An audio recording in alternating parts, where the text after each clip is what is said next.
Olá, Deus abençoe a todos em nome do Senhor Jesus Cristo. Semana passada, nós falamos de algo vital, oração.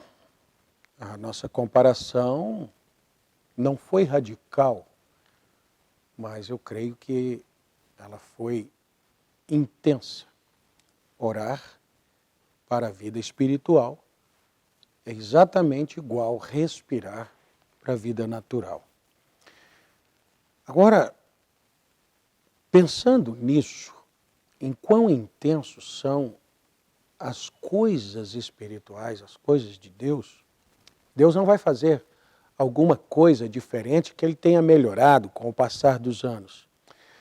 Aí ele disse assim, a mesma arma que Deus deu para o Senhor Jesus Cristo, na sua tentação, ele usou ali, ele disponibiliza para a igreja vencer. Como é que Jesus venceu a Satanás? Essa é a mesma maneira que nós vamos vencer. Que arma é essa? A palavra de Deus. O Senhor Jesus, ele era a própria palavra.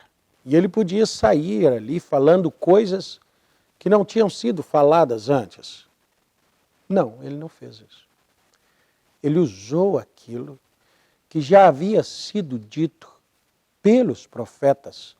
Você pode observar em alguns momentos na vida de Jesus Cristo, em vários, ele trazendo à memória aquilo que os profetas disseram na sua ressurreição, ele conversando com os discípulos no caminho de Emaús, ele usa isso, desde Moisés até os profetas, tudo que as escrituras falavam a respeito dele.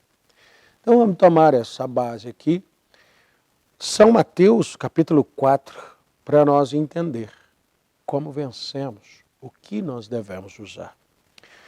Então foi conduzido Jesus pelo Espírito ao deserto para ser tentado pelo diabo. Qual Espírito? O Espírito Santo conduziu Jesus ao deserto para ser tentado. Para quê? Para obter a vitória necessária para o seu ministério ali. Quando nós viemos a Cristo, nós também somos levados pelo Espírito Santo a batalhas. Uma vida cristã sem vitórias, ela é uma vida improdutiva. Ela não é uma vida correta. Ela precisa de vitórias. Agora, vitórias só se alcançam em batalhas. Então, muitas vezes as pessoas querem ir às delícias do Senhor, elas querem ir às recompensas do Senhor sem passar pelo processo. O processo é na batalha. O processo é na ferida. O processo é na dor. E então muitas coisas que às vezes você está passando, foi o Espírito Santo que te conduziu a elas. E tendo jejuado 40 dias e 40 noites, depois teve fome, naturalmente. Chegando a ele, o tentador disse, se tu és o Filho de Deus, manda que essas pedras se transformem em pães. Ele, respondendo, disse, está escrito. O diabo vai usar a sua condição. O diabo vai usar suas necessidades. O diabo vai usar a sua carência. O diabo vai usar a situação que você está. Ele usou a necessidade de Jesus. Ele está com fome. Você precisa de pães, já que você é o Filho de Deus, né? Aqui era aquela a ironia, se tu és Filho de Deus, então manda que essas pedras se transformem em pães. Você tem poder, Deus tem te dado poder, você tem professado aí que Deus agora é com você, se Deus é com você mesmo, então faz tal coisa. Ele, porém, respondendo, disse, está escrito. Ele não foi por si só. Ele foi amparado na palavra. Nem só de pão viverá o homem, mas de toda a palavra que sai da boca de Deus. Deuteronômio 8, verso 3. Então, o diabo vencido naquela tentativa, transportou-o à cidade santa e o colocou sobre o pináculo do templo e disse-lhe: se tu és o filho de Deus, lança-te daqui abaixo. Como Jesus usou o que estava escrito, o diabo também usou.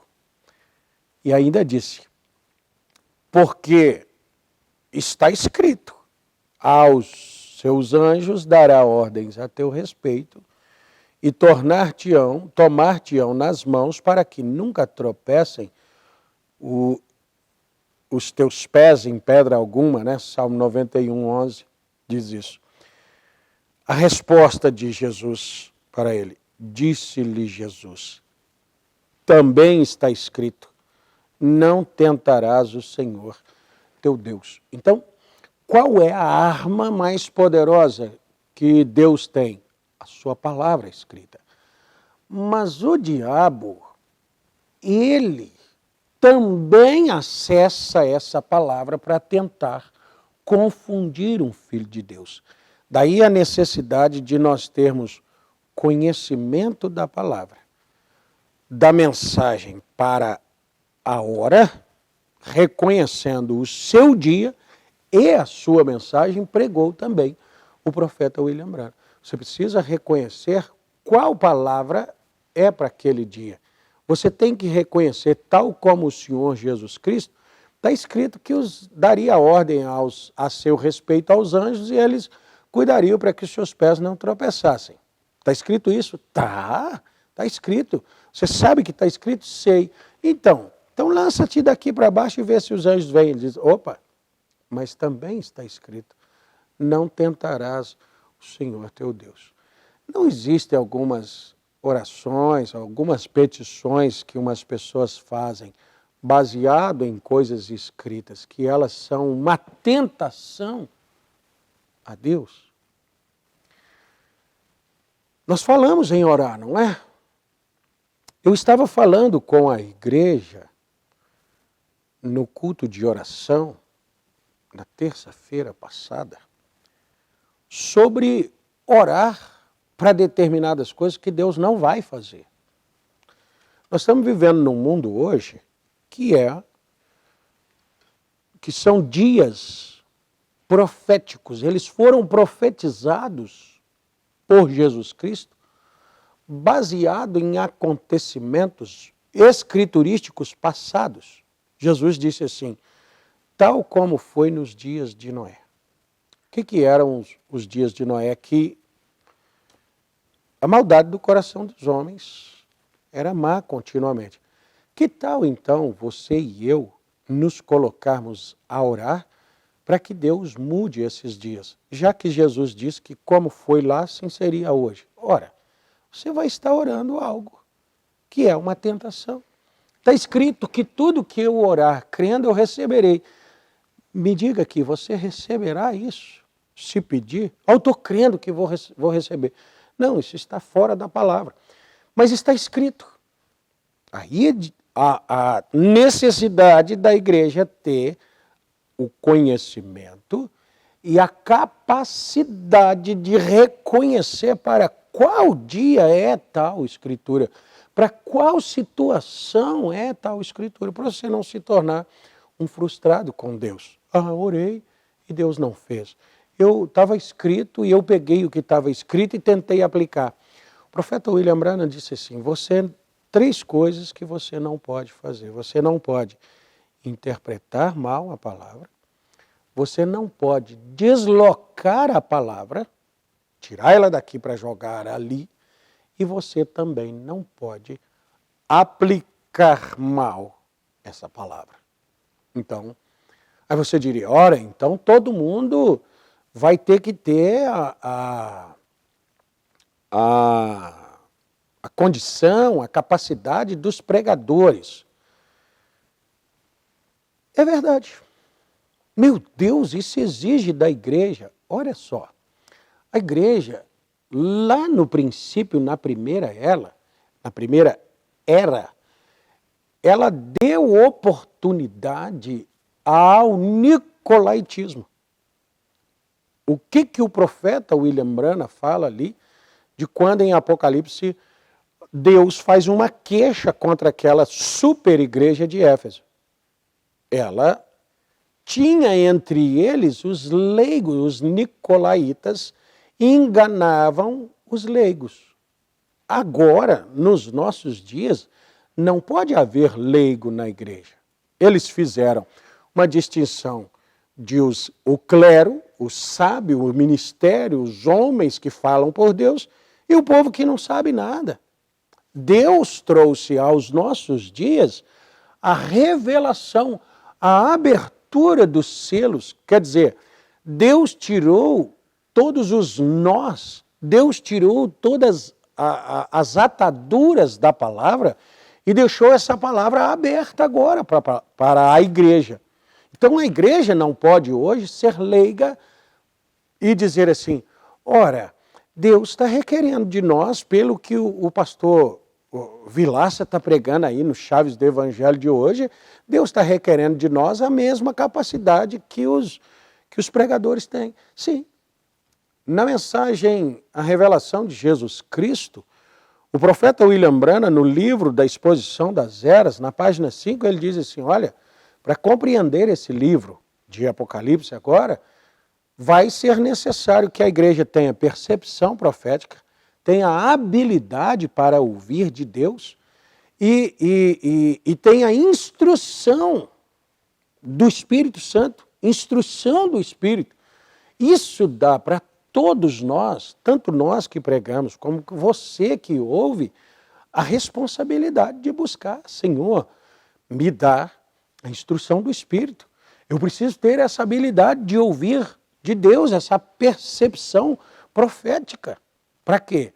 Para saber qual escritura está em tempo e qual não está. Para não colocar uma oração contra a própria palavra de Deus, nós temos que ter essa condição. Então veja a última investida de Satanás em Jesus e a última, eu vou dizer, o último golpe de espada. Que espada é essa? A palavra, lá em Apocalipse 19, você vai ver que essa palavra, espada, está na boca de Jesus Cristo, com a qual ele vence os seus inimigos. Essa espada tem que estar na boca da igreja. Ela precisa dessa espada para vencer os seus inimigos. Novamente, o transportou o diabo a um monte muito alto e mostrou todos os reinos do mundo e a glória deles. E disse-lhe, tudo isso te darei se prostrado me adorares. Então disse-lhe Jesus, vai-te, Satanás, porque está escrito, mais uma vez, ao Senhor teu Deus adorarás e só a Ele servirás. Você percebe que Jesus tinha conhecimento também que os reinos desse mundo, eles eram de Satanás? Por quê? Porque Jesus não entrou numa briguinha, numa discussão. Não, esse reino não é seu. A terra foi o meu pai que criou. E se ele quisesse usar a escritura de São João, capítulo 1, ele poderia ter usado, porque ele era ali, naquele momento, o verbo que criou, que se fez carne e estava entre nós, que diz João, que sem ele nada do que foi feito se fez. Então ele podia dizer assim, não, eu criei tudo isso. Criou, na verdade. No princípio criou Deus, céus e terra. No princípio Deus estabeleceu todas as coisas. Mas quando o pecado entra, Satanás se apropria. Uma apropriação indébita? Sim, mas se apropria dos reinos do mundo porque Adão perde os direitos. Só que Deus não deixa documento nessa apropriação. Por isso, Jesus vai ao Calvário para que no Calvário ele adquira a importância, os valores, a dignidade para restaurar essa terra, para redimir de volta, para devolver ao homem essa terra, tanto que nós vamos ver o cântico em Apocalipse capítulo 5, digno és, porque fostes morto e com o teu sangue compraste. Jesus sabia que antes de derramar o sangue, ele não podia dizer para o diabo, não, esses reinos não são seus, não. Eram deles, sim. Ele está ainda hoje no domínio, mas o preço já foi pago. E nós vemos em Apocalipse 19, o Senhor Jesus Cristo voltando com os seus santos e expulsando esse Satanás e os seus seguidores que se apropriaram dessa terra. A igreja volta agora com um corpo glorificado, com a palavra na boca, vencendo e tirando, despossando. Eu creio que aqui, entre nós, a justiça emite um documento, né, que é uma condição para que o dono da terra tenha de novo a posse daquilo ali. Então, um juiz emite ali não me lembro exatamente o nome, mas é como se fosse um alvará, para que o dono possa se apropriar novamente do seu terreno. Que alvará é esse? Que documento é esse? Esse documento é o Calvário, a abertura dos selos. O Calvário deu para Jesus Cristo o Cordeiro a autoridade de abrir os selos, e os selos era o documento novamente que Jesus Cristo tem para tirar, para desapropriar, tirar esses porceiros, Satanás e os seus, dessa terra. Para que então a noiva possa tomar. Mas aqui Jesus não vai discutir isso com Satanás. Ele diz para ele, está escrito, ao Senhor teu Deus adorarás, e só a Ele servirás. Então, eu trago essa meditação aqui para nós, para que nós possamos tomar o que está escrito no seu tempo de vigência e não ficarmos tentando deslocar a palavra, aplicar a palavra mal. A terra hoje não é nossa, Brasil não é nosso, Belo Horizonte não é nosso. Não sei onde você está assistindo, mas se você quiser colocar nos comentários aí, isso nos dá a dimensão de onde nós estamos chegando. Aonde você está assistindo esse vídeo agora? Essa cidade não é sua, isso é do mundo. Você é de Jesus. Jesus é seu. E vai haver um tempo que nós vamos voltar para, aí sim, essa cidade, esse mundo, essa terra será nossa. Agora, a oração para isso, protestos, manifestações, meu Deus, o que será? Use a palavra para seu benefício, e isso será a sua vitória. A palavra do dia é o que dá a vitória para o povo desse tempo. Agora, dizer que a terra é nossa, então nós vamos orar, porque... Não, nada disso. Nenhuma oração nesse sentido será respondida. O que é respondido é a sua autoridade, baseado no que está escrito para esse tempo, e então o diabo terá que ir, tal como o verso 11. Então o diabo o deixou, e eis que chegaram os anjos e o serviram. Então vamos tomar, deixa eu tomar um gole de água. Você percebeu que a minha voz está... Mas vamos tomar a palavra de Deus para esse tempo. Vencer o diabo, ele terá que ir-se e os anjos nos servem também. E os anjos, Deus está apostos para nos socorrer. Deixe os tempos do mundo piorarem. Não tem problema, não. Pastor, vamos orar para ficar bom. Não, não vai ficar bom. A imoralidade que está no mundo não vai parar. Os desgovernos não vão parar. Você não vai ter um governo que quer, o governo que você acha. A igreja não vai ter um governo ao lado dela. Todas essas coisas são ilusões que a igreja não tem que orar para isso.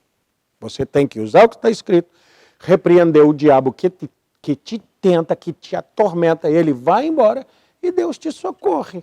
Aí sim você pode dizer, Senhor, eu preciso de socorro, preciso de comida, eu preciso de vestes, eu preciso de cuidar da minha família, eu preciso... E isso está escrito. Agora, mudar a terra nesse tempo, com a nossa oração, isso não vai mudar. Eu preciso de mudança, minha oração vai me mudar. Você precisa de mudança, tua oração vai te mudar. Deus abençoe a todos, no nome do Senhor Jesus Cristo. Até nosso próximo vídeo, se Deus quiser.